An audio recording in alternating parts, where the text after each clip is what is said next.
Jadi tiap bagian nanti dapat. Dari bagian ini dulu ya. Satu. Belum, sabar. Satu. Satu. Satu. Mbaknya yang pakai kacamata hitam di atas. Boleh Mbak, silakan maju ke depan. Sabar, jadi nanti dari bagian sini dulu, lalu nanti dari bagian sini, baru nanti dari bagian belakang kita pilih. Gimana teman-teman, sepakat? Sepakat ya? Adil ya? Adil? Tepuk tangan dulu buat semuanya.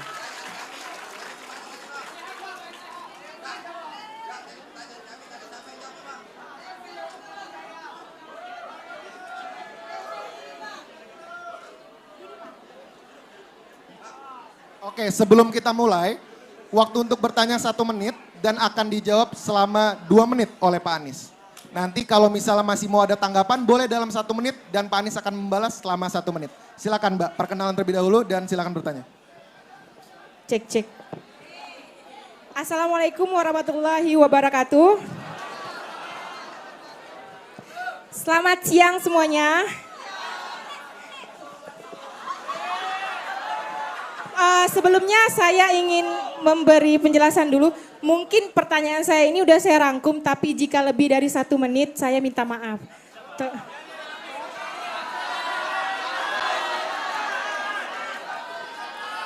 Perkenalkan, nama saya Wina Waliandini, saya biasa dipanggil Wina, usia 27 tahun, saya berasal dari kota Mempawah. Yang jika ditempuh dari kota Pontianak kurang lebih 2 jam Pak dari sini. Tak apa ya. Jadi Pak, penjelasannya gini Pak, beberapa waktu lalu sampai saat ini, tepatnya sejak saya bisa menyuarakan hak suara saya ke TPS, saya selalu bertanya kepada orang di sekitar saya. Terutamanya keluarga, Mbak, waktu ya, teman. jangan lupa. Waktunya udah mau habis. Boleh ya, Pak? Ya, langsung pertanyaannya aja. Jadi pada intinya saya selalu tanya siapa pilihan pemimpin yang mereka pilih. Secara saya simpulkan 50% dari itu menjawab pilihannya masing-masing dengan argumentasinya. 35%-nya mengatakan seperti ini Pak. Dalam bahasa Pontianak, siapapun presidennya tak akan ngaruh. Jadi intinya yang dia diajak yang di dalam politik itu pengusung partai itu yang akan terpilih. Katanya seperti itu Pak. Terus 15%-nya itu golput. Dengan argumentasi yang saya ingat seperti ini. Jika saya memilih dia berarti saya bersaksi dan menjadi orang yang berdosa jika pemimpin tersebut tidak membuktikan janjinya. Jadi apa tanggapan Bapak dari pendapat tersebut dan bagaimana cara atau solusi langkah Bapak untuk meyakinkan kembali kepada rakyat Indonesia ini untuk mempercayai pemerintahan sekarang ini Pak. Terima kasih. Mohon maaf ya terlalu panjang. Ya gini, Wina ya, makasih Wina. Kita setiap 5 tahun sekali itu berhenti sejenak menentukan siapa yang memimpin 5 tahun ke depan. Ya, dan ketika 5 tahun ke depan kita akan menentukan siapa yang akan kita berikan amanat. Nah, ketika kita berbicara tentang siapa yang mau diberikan amanat, baik bagi kita nih sebelum memilih untuk melihat apakah di antara orang-orang yang dicalonkan kita bisa mengetahui rekam jejaknya. Bila dulu dia bisa memberikan apa yang dia rencanakan, maka insya Allah besok akan bisa. Bila dulu dia berjanji dan tidak menuntaskan, maka besok juga akan berjanji dan tidak menuntaskan. Nah, tapi jangan sampai karena yang pernah dulu bekerja tidak menuntaskan janjinya, lalu kita menghukum orang lain akibat pengalaman kita. Kan nggak fair dong, betul ya? Nah, jadi usul saya, ini adalah kesempatan. Dan bila kita memilih untuk tidak ikut-ikut, maka yang akan menentukan hasilnya yang ikut-ikut. Ya ikut-ikut tuh. Jadi misalnya nih, 100% penduduk yang ikut memilih hanya 40%, maka 40% nih, hasilnya nggak batal. Dengan bilang, oh 60% nggak ikut. Tidak, hasilnya adalah pilihan orang yang 40%.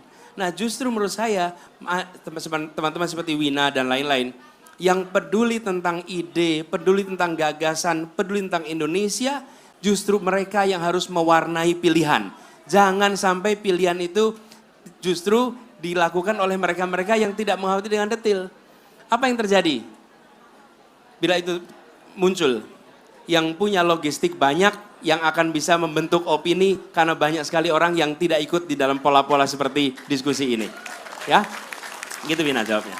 Oke, Bagina mohon maaf tapi karena keterbatasan waktu jadi tidak ada tanggapan ya. Kita move lagi untuk ke penanya selanjutnya. Terima kasih Mbak Gina, tepuk tangan dulu dong.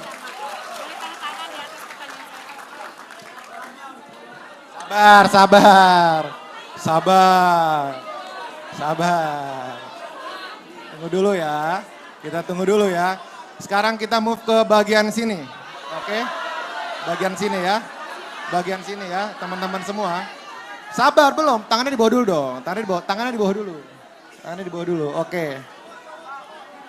Satu, sabar, yang tangannya di atas kita nggak ini. Bang, sabar. Satu.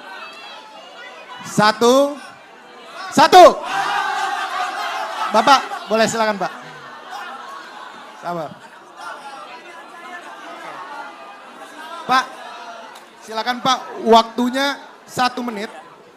Mbak, mohon maaf Mbak, 1 orang aja Mbak.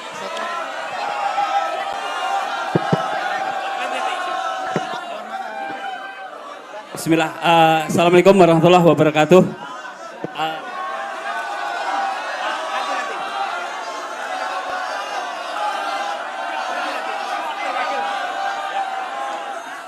Bismillah, perkenalkan saya Ibnu Fazin Pak dari Sekadau, Kalimantan Barat ini. Ibnu Fazin, ya, mewakili petani kelapa sawit Pak. Dan saat ini di Kalbar, komoditas penopang ekonomi Kalimantan Barat adalah kelapa sawit. Dulu karet, namun karena karet sudah tidak sustainable lagi, jadi sekarang komoditas beralih ke kelapa sawit. Yang ingin kami sampaikan, aspirasi kami adalah saat ini petani kelapa sawit itu begitu tertekan dengan pajak yang begitu besar dan potongan-potongan atau pungutan-pungutan yang memberatkan bagi petani sawit, sehingga harga komoditas itu hampir tergerus oleh potongan tersebut. Di antaranya yang paling besar adalah potongan di PE atau pajak ekspor.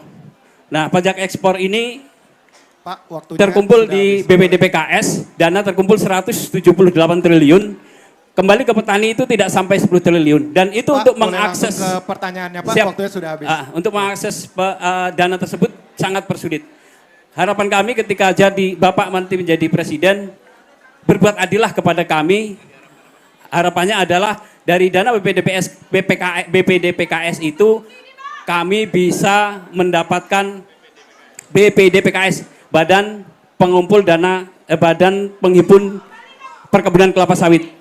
Nah, jadi Pak, waktunya sudah habis. sebentar. Boleh langsung, Ya, Pak, sebentar. pertanyaan. Harapan kami adalah agar kami diperlakukan secara adil seadil-adilnya, tidak diberikan pajak yang besar itu tadi, dan pupuk subsidi dikembalikan. Ya, Demikian. ya. Assalamualaikum warahmatullahi wabarakatuh. Ya, makasih. Bung Ibnu dan Ibu tadi yang penuh semangat. Duduk Bu, enggak apa-apa Bu. Ya. Teman-teman, kalau ada orang penuh semangat kita harus hargai dan hormati. Iya. Bangsa ini tuh membutuhkan orang-orang yang bersemangat.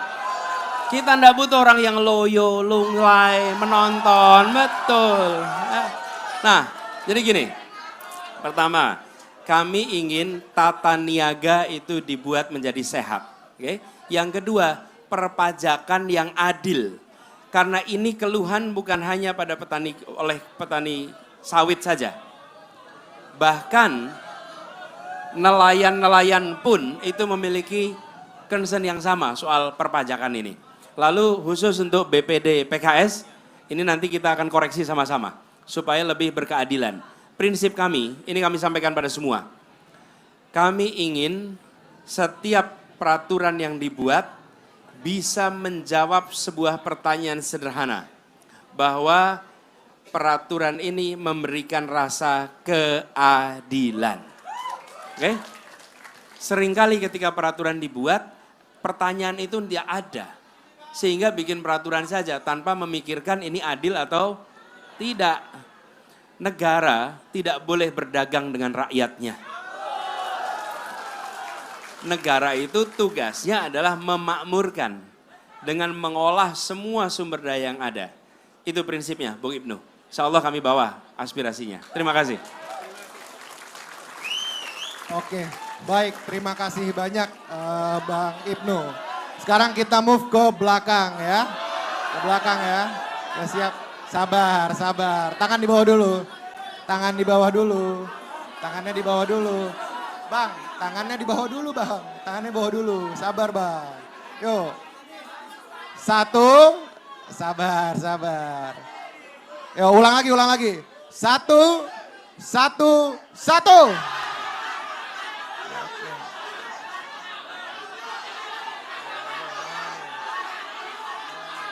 Boleh.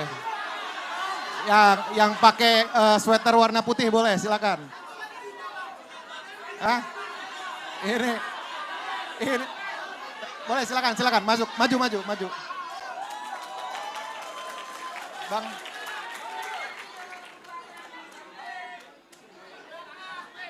Silakan namanya, tanya selama 1 menit, mohon untuk tidak melebihi waktu 1 menitnya. Silakan. Baik, bismillahirrahmanirrahim. Assalamualaikum warahmatullahi wabarakatuh. Selamat siang Pak Anies. Perkenalkan Pak, nama saya Kafar Ramadhani. Saya merupakan Ketua BEM F-Kauntan Pak. Nah, jadi saya membawa aspirasi dari teman-teman tenaga medis Pak.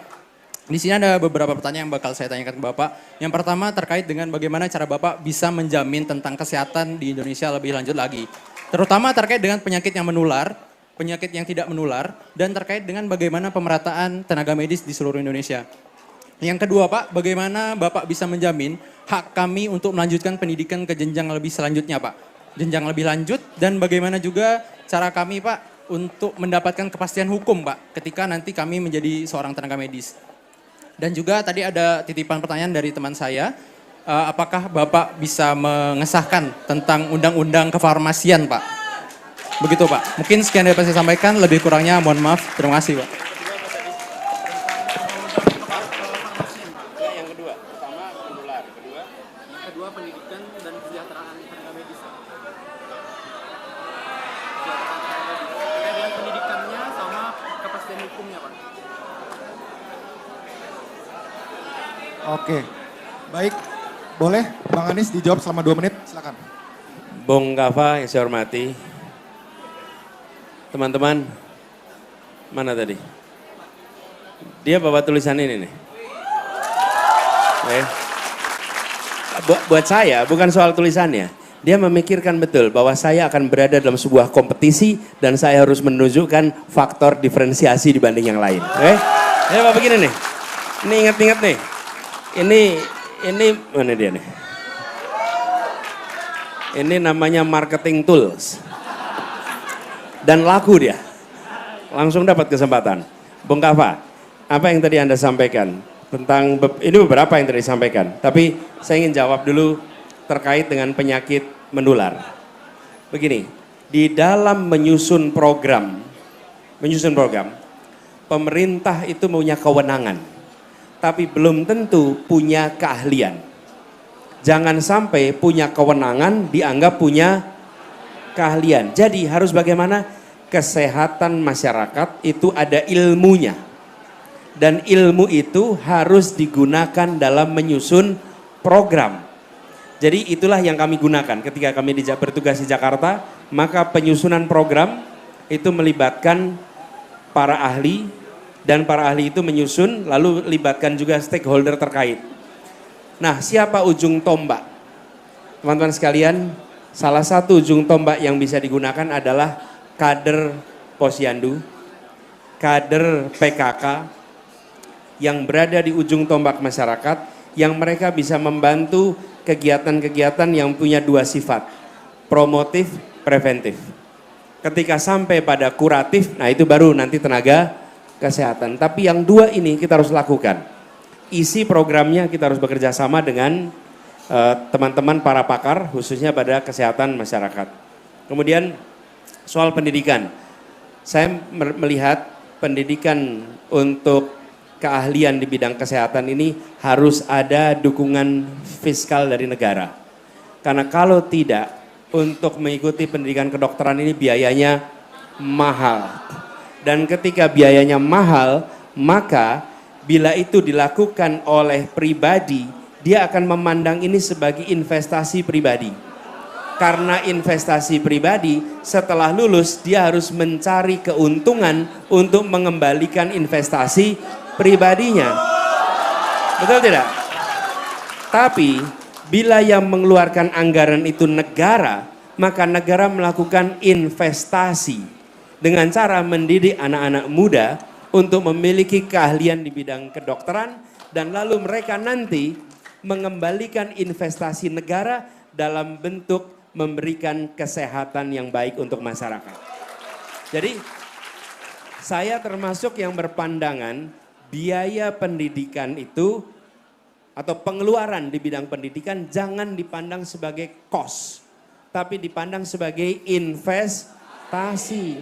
Kenapa? Karena dia akan mengeluarkan manfaat besok. Nah, sekarang kita menyaksikan pendidikan kedokteran ini biayanya mahal, ditanggung sendiri. Efeknya yang bisa masuk fakultas kedokteran adalah mereka yang berasal dari keluarga yang mayoritas dari situ. Bukan semua, tapi mayoritas. Nah, kita berkeinginan agar bidang ini kita berikan investasi yang cukup dan mengurangi beban Anda. Kemudian soal undang-undang kefarmasian nanti kami lihat. Tapi intinya adalah kita ingin keluar aturan itu, satu, dia memberikan rasa keadilan. Dua, dia bisa memberikan kebermanfaatan yang setara. Tiga, dia memberikan kepastian hukum. Tiga itu kita berikan. Gitu ya, makasih.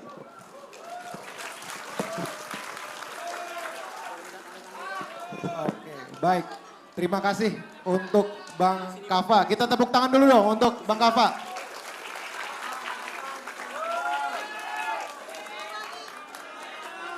Satu lagi, sabar. Turun dulu, tenang. Belum selesai, tenang. Duduk Bang, duduk dulu Bang. Duduk dong, biar adil dong. Kalau teman-teman berdiri, nanti saya nggak bisa lihat yang di belakangnya, nggak adil dong. Duduk yuk, kita duduk dulu. Ini teman-teman, saya akan milih dari bagian sini sampai belakang. Ya, duduk dulu, semuanya duduk, yuk semuanya duduk. Oke, satu yang ketiga ya, satu.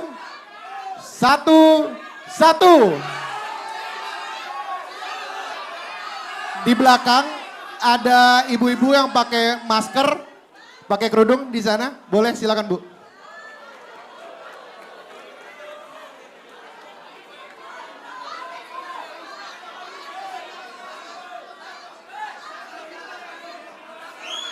Kita tenang, teman-teman tenang. Mohon dikasih jalan untuk ibunya. Mohon dikasih jalan teman-teman. Oke, mohon dikasih jalan.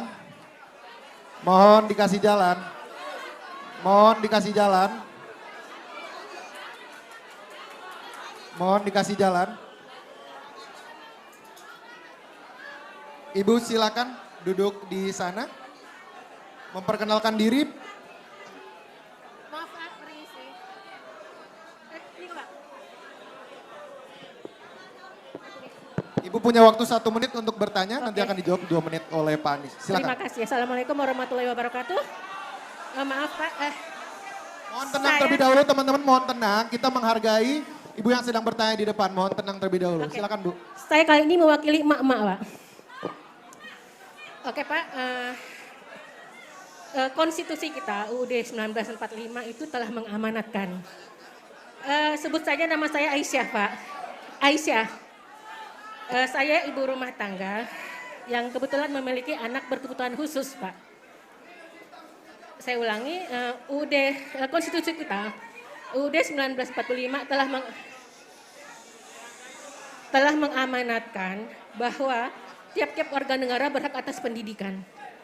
Dan selanjutnya tiap warga negara wajib mendapatkan pendidikan dasar dan negara wajib menyediakannya. Benar bukan Pak? Begitu Pak. Data yang saya baca adalah dari website Kompas Pak, terdapat pada tahun 2022 terdapat 2,2 juta anak yang memiliki kebutuhan khusus Pak. Ibu waktunya sebentar lagi sudah Dan habis. 12,26 anak yang hanya mendapatkan pendidikan formal.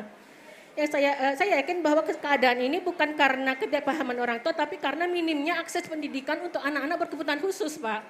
Di Pontianak sendiri itu belum ada sekolah kebutuhan khusus yang dijamin oleh pemerintah. Yang ada itu hanya sekolah swasta, juga sekolah inklusi yang punya swasta. Bahkan sekolah inklusi negeri itu belum ada, Pak, di sini, Pak. Yang ada itu sekolah berkebutuhan khusus swasta dan sekolah inklusi yang milik swasta. Yang biayanya sungguh tidak terakses oleh kami, Pak. Saya memimpikan di Pontianak dan kota-kota kabupaten lainnya memiliki sekolah kebutuhan khusus yang dibayar oleh pemerintah dan juga minimal punya sekolah inklusi, Pak, yang bisa menerima anak-anak berkebutuhan khusus. Yang saya tanyakan, padahal Pak ya, anak-anak ABK ini bukan kedepannya nggak bisa sukses, banyak di antara mereka yang karena mendapatkan akses pendidikan yang layak, mereka bisa jadi sarjana, bisa mandiri, bisa jadi dokter bahkan. Ya itu tadi, kembali jangan hanya orang-orang mampu Pak yang bisa mengakses ini, sementara yang masyarakat menengah ke bawah sulit mendapatkan sekolah untuk anak-anak berkebutuhan khusus ini Pak. Yang ingin saya tanyakan adalah apa komitmen Bapak, apakah Bapak concern terhadap mereka dan langkah-langkah apa yang akan Bapak lakukan untuk supaya anak-anak berkebutuhan khusus ini punya hak yang sama atas pendidikan. Terima kasih Pak. Oke, baik, terima kasih Bu untuk pertanyaannya. Silakan Pak Anies. Ya, Bu Aisyah, terima kasih. Gini Bu, kami menjadikan program kesetaraan itu sebagai inti dari perjuangan kita, Bu. Itu salah satunya. Dan baru minggu lalu kami bersama dengan masyarakat penyandang disabilitas berbicara tentang kesetaraan bagi mereka. Kami tahu ada warga difabel, ada penyandang disabilitas. Nah, kita ingin apa yang kita kerjakan di Jakarta itu diteruskan skala nasional, Bu. Apa itu? Namanya di Jakarta itu kartu penyandang disabilitas. Dengan kartu itu, maka mereka mendapatkan akses transportasi, mendapatkan akses untuk bantuan. Nah, yang kami ingin kerjakan ke depan, apa yang tadi Ibu sampaikan. Pendidikan itu dibutuhkan oleh semua, termasuk oleh penyandang disabilitas, termasuk anak-anak difabel. Ketika negara belum bisa memberikan, maka negara bisa membantu membiayai agar yang diberikan oleh swasta bisa mereka rasakan juga. Supaya kita juga tidak harus selalu mendirikan sekolah khusus untuk teman-teman difabel. Kalau yang menyelenggarakan swasta ada di situ, berikan bantuannya, bentuknya, biayanya, sehingga mereka bisa mendapatkan pendidikan walaupun itu dari swasta. Prinsipnya negara jangan pernah memilah-milah mana swasta, mana negara, mana negeri. Kenapa? Dua-duanya mendidik anak Indonesia kok. Nah, kita itu kadang-kadang segalanya serba mau dinegrikan, Bu. Dan segala ujungnya malah nggak jadi-jadi itu sekolahnya. Betul kan? Bikin sekolah itu kan perlu waktu. Sementara anak-anak itu perlu sekolahnya sekarang. Bahkan kadang-kadang perlu sekolahnya kemarin, bukan besok. Jadi kami melihat membantu pembiayaan untuk anak-anak sekolah di tempat yang sudah ada. Dan program mainstreaming harus kita dorong. Supaya sekolah-sekolah yang misalnya sekolah inklusi istilahnya atau mainstreaming. Di mana teman-teman penyandang atau difabel dengan teman-teman non-difabel itu berada di dalam satu institusi pendidikan yang sama. Dan itu bisa dikerjakan bila kita memberikan bantuannya. Supaya sekolah-sekolah terdekat bisa menyiapkan tenaga khusus untuk bisa mendampingi. Karena anak-anak difabel ini mereka perlu guru ekstra. Perlu ada yang bisa mendampingi dengan baik. Dan itu tanggung jawab negara. Itu insya Allah akan kita kerjakan. Kami selalu sampaikan 4 hal. Ada 4 kelompok. Penyandang disabilitas atau difabel. Yang kedua lansia, ketiga anak-anak, keempat perempuan atau khususnya ibu hamil. Bila 4 ini diberikan perhatian serius, yang lainnya akan terbereskan. Gitu Bu, makasih. Terima kasih. Bang Anies untuk jawabannya. Kebetulan karena kita sedang berbicara tentang difabel, maka terakhir kita akan memberikan kesempatan untuk Bapak, Ibu, dan teman-teman difabel yang ingin bertanya. Boleh, sekiranya Bapak, Ibu, dan teman-teman difabel ada yang ingin bertanya, diperbolehkan. Mau bertanya Pak? Bapak mau bertanya?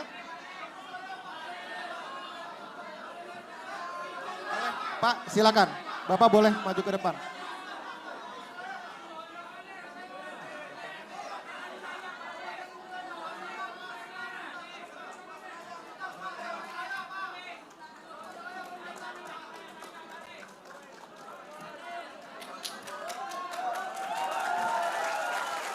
Untuk waktu bertanyanya 1 menit Pak, dan akan dijawab selama 2 menit. Silakan. Assalamualaikum warahmatullahi wabarakatuh. Perkenalkan saya Denny Hendra Lesmana, saya relawan untuk disabilitas. Ya. Alhamdulillah di sini kami lengkap Pak. Ada yang Denny Hendra Lesmana dari relawan Anies untuk disabilitas. Alhamdulillah di sini kami lengkap Pak. Ada yang tunarungu, tunanetra, dan macam kami ini tunadaksa. Yang nggak ada tunagrahita aja Pak. Alhamdulillah. Di sini kami menanyakan program apa 100 hari Bapak menjadi presiden untuk disabilitas. Itu pertama. Yang kedua yang saya pernah temui Pak di lapangan. Yang saya kasihan itu buat kawan-kawan disabilitas itu yang lumpuh layu. Asli Pak, dari umur awal dia itu sampai sekarang udah remaja itu lumpuh layu Pak.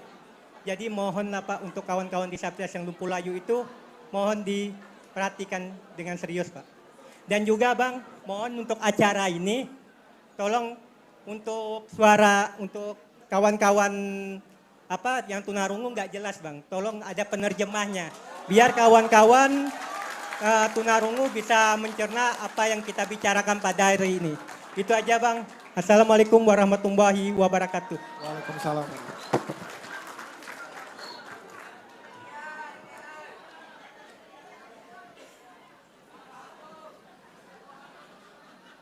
Bung Hendra, terima kasih. Terima kasih buat teman-teman penyandang disabilitas yang memilih hadir bersama kita. Kita kasih tepuk tangan buat mereka semua. Ya, kami akan perjuangkan itu dan ini salah satu, tadi saya sampaikan sebelum ini, salah satu program prioritas kita adalah justru untuk itu. Jadi kami ingin agar fasilitas yang diterima oleh penyandang disabilitas ini membuat bisa berkembang. Dan ini akan kita kerjakan sesegera mungkin. Jadi melibatkan komunitas. Kenapa? Yang paling tahu kebutuhan adalah teman-teman penyandang disabilitas. Bagi teman-teman tunadaksa, tunarungu, kawan-kawan yang kawan tuli, itu semua membutuhkan hal yang kami belum tahu. Karena itu justru melibatkan. Dengan begitu kebutuhannya bisa dipenuhi. Kalau disusun oleh mereka yang tidak tahu kebutuhan, banyak melesetnya nanti. Betul kan? Itu yang kita ingin lakukan sama-sama. Jadi yang nomor 1 adalah terkait pendidikan. Yang kedua adalah penyiapan untuk bisa hidup mandiri. Supaya bisa hidup mandiri, bisa bekerja, hidup mandiri lah intinya.